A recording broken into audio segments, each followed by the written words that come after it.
So we've just had the first week of RLCS completed. North America, MENA, and APAC have all completed their RLCS Week 1 regional. So that's the Open, the full Open.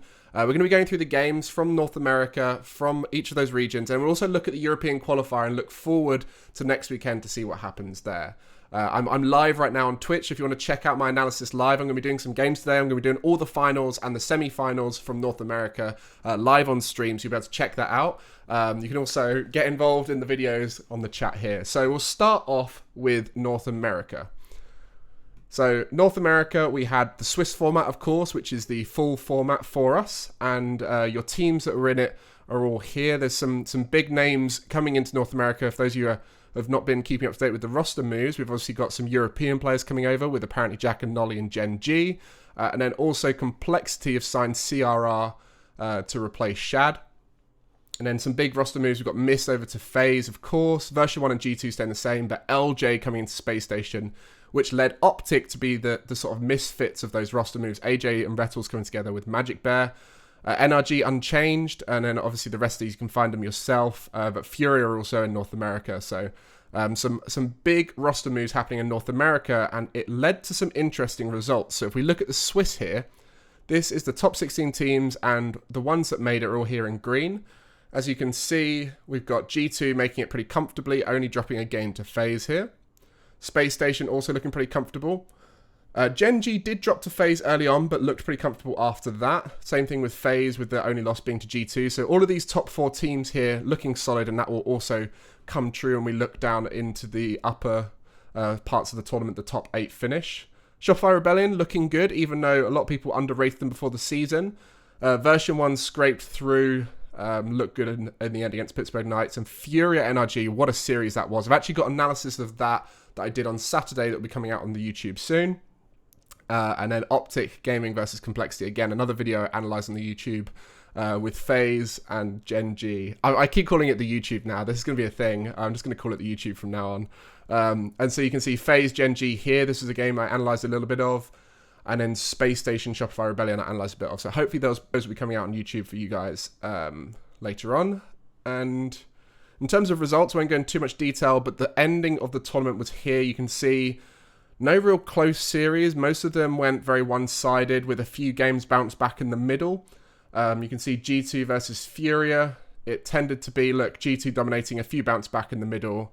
G2 taking it. FaZe versus Shopify. This was a sort of like one here and there for Shopify Rebellion. But they did look pretty good in that, to be fair, considering FaZe went on to win the whole thing. They had the best fight against FaZe, but maybe that was because FaZe came out stronger on the final day, because obviously these happened on the Saturday, this on the Sunday.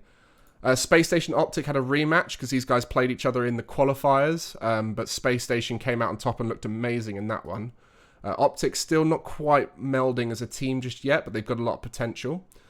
And then Gen G had an amazing run. They only dropped this first game, and you can see they held out V1. They could barely score against them. I think Beast Mode had a really poor series. Not very good stats from him. Torment looked alright, but Beast Mode overall lacking that star power we expect from him. But Gen G, Applejack in particular, Applejack as he's now called by the casters, thanks to the FaZe team stream with Scissors calling him Applejack. So yeah, he's played amazingly. Chronic looking really good. Nolly playing his role superbly well. And Gen G looked great until that final where FaZe came out on top and just looked like the best team we've ever seen out of North America. They dominated G2 here. First Killer is looking amazing. One of the best players in the world right now. And he's looking very comfortable, and he's smiling as well, which is huge on the cameras. But this one's going to be an interesting one to analyse. I'll be analysing all 3 of these today live on stream, and they'll be coming out on the YouTube later on. But that's North America in general.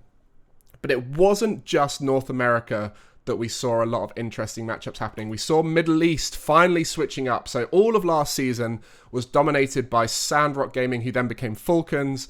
We all saw them at London Major making that final. TRK, Khalid and Ahmad.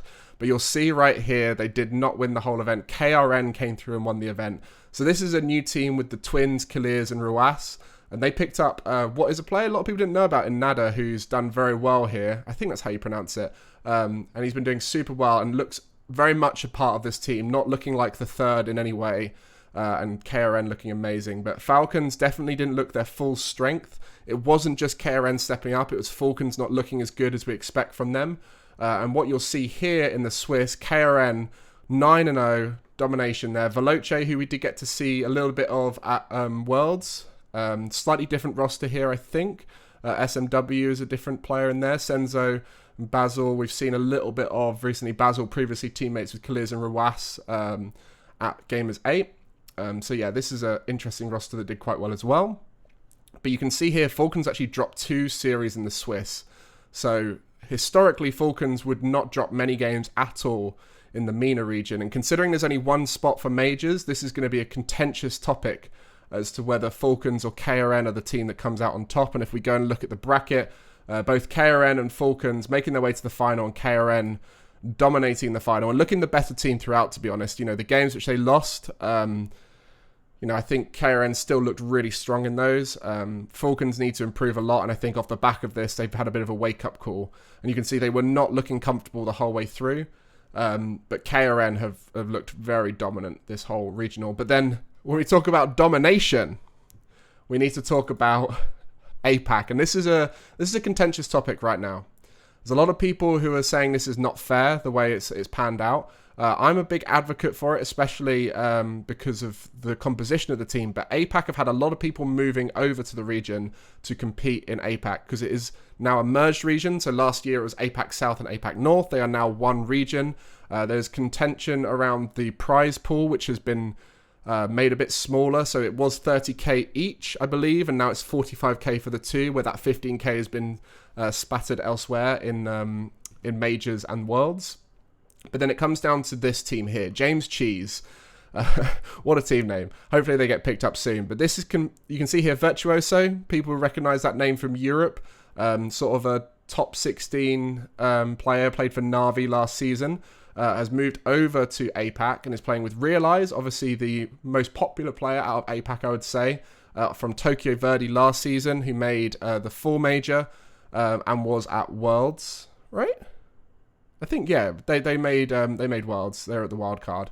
And then Cami from OCE, who previously teammates with CJ and Fever on Renegades, moved over once CJ retired. Cami left, Fever's gone over to Power, but Cami's over here on James Cheese. And there's also another player who's moved over, and that's OSM, popular streamer and 1v1 player and freestyler.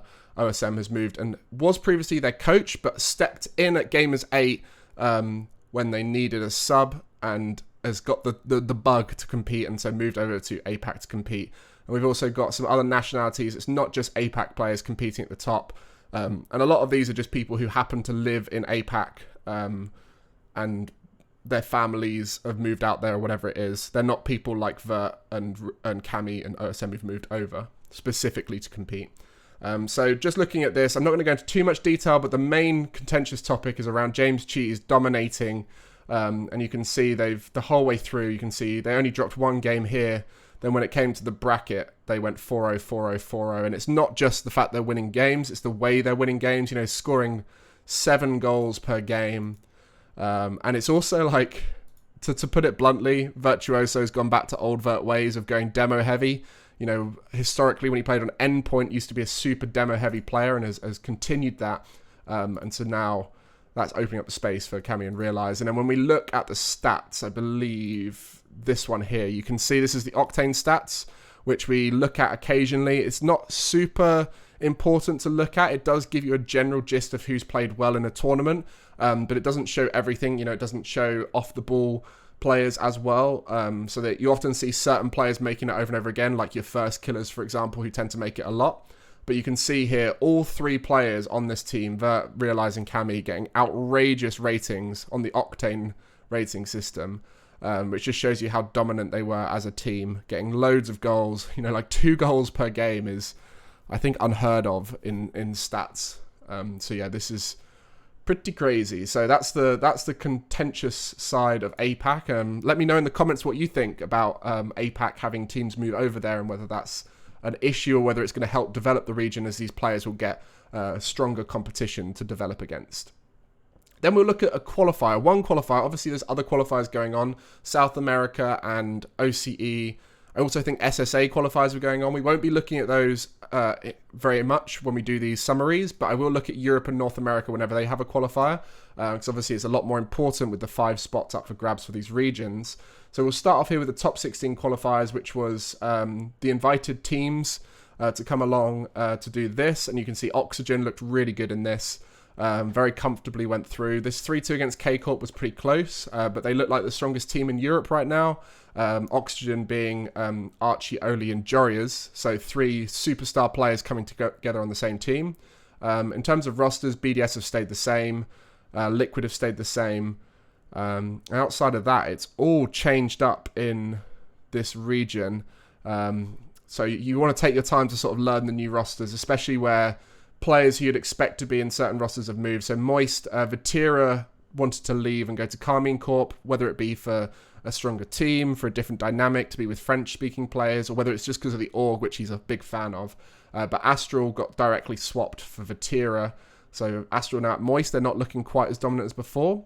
But you can see Vatira now with Itachi and Exotic over at Carmine Corp. We just mentioned Oxygen. Evil Geniuses took Tox on to replace Rizex. Sonics was previous Solary, though Mike Boy replaced Oli with Metza, where Oli left to go to Oxygen. Now, Goldbridge Ball, we have yet to find out who their org is. I think that'll be coming soon. There's various rumours going around of who it could be, but we'll wait and see who that's going to be, and that's relating with Exo Cash, a full British team here. And then we've got Vitality, which is... This is the fun one right here. We'll see the results here. But Vitality with Alpha has now got Radosin and Cezanne. So 2 of the old Williams Resolve roster together with Alpha. And they've actually signed future superstar Zen, who's currently 15, waiting for his 1-year ban for playing underage on a separate account, I think. He's going to be coming back in February. And Vitality have already signed Zen to go into this roster. So this is an interesting dynamic where the team is going to get a replacement when Zen is legible. But right now they're playing without him. And you might see this, Solary, K-Dop and Fairy Peak. The Vitality composition for so long is now under Solary, rival French org, with Chosette. So this is a lot of veteran superstar power. A lot of people counted these guys out, but they had a really good qualifier, to be honest. So we'll look at Monkeys. So Smokes replacing Cash there. Arju Mutane previously Misfits. G1. Spanish team. It's nice to see Mark by 8 back competing, and they're with Atomic and Dorito. So this is a great all-Spanish team that could do some damage. Top blokes with Cassio, Rizex, and Razirs. Razirs having an amazing game as 8 coming in. Cassio the experience, and Rizex Evil Genius experience as well. Freaky coming in as coach. And then Heat. We've seen them perform last season. Actually, this is unchanged. They had Razirs as a sub for game as 8. And then Guild. Some more Spanish representation. Acro, new young player coming through. Williams Resolve, previously Nordavind, have now got Noah in for Hibs. And Hibs, I don't know where Hibs actually gone, to be honest. They didn't make the qualifiers, as far as I know. So that was the top 16 invite. This is going to take a little bit longer than the future weeks, because obviously we've got to learn the rosters and everything. But yeah, you can see the results here. Fun little result right here. Solary versus Vitality. So the old Vitality stars of K-Dop and Fairy Peak managing to beat Alpha's new team. So that was a fun little result that we all enjoyed. But as you can see, these are our top 8 teams. And if it represents similarly to how North America went, the teams that did well in the top 16 qualifier also did pretty well in the final regional. It seems that way, that doing well early on will help you have that momentum going into the first Open. But yeah, lots of interesting results here. Won't go into any much more detail, because looking at the closed qualifier, so this is the bottom 8 teams from the last qualifier joined up with the 8 best teams from the Open qualifier. So you can see these are those same 8 teams here that didn't quite make it. Algeria, who a lot of people thought were a top 16 team and got underseeded, they made it into this qualifier. And then lots of interesting rosters. I'm not going to name them all here, just a chance for you to look. But new Endpoint, interesting. Devo signed. A lot of people gave Endpoint a lot of flack for this roster, saying it's not worth it. But Crispy and Simas, some amazing future players. What flag is this again? Lithuania. So Lithuanian player Simas. Simas, I don't know how you pronounce that. And then Old Farts here. Ironically, they're all quite young, but they are some of the older players in the competition. And BS Plus competition, you recognise Bluey in there. But you'll see here, big upset. Vitality didn't make it through, losing out to Sonics at the end there, losing out to Endpoint, which is a massive upset. Endpoint went 3-0 in this, not expected at all.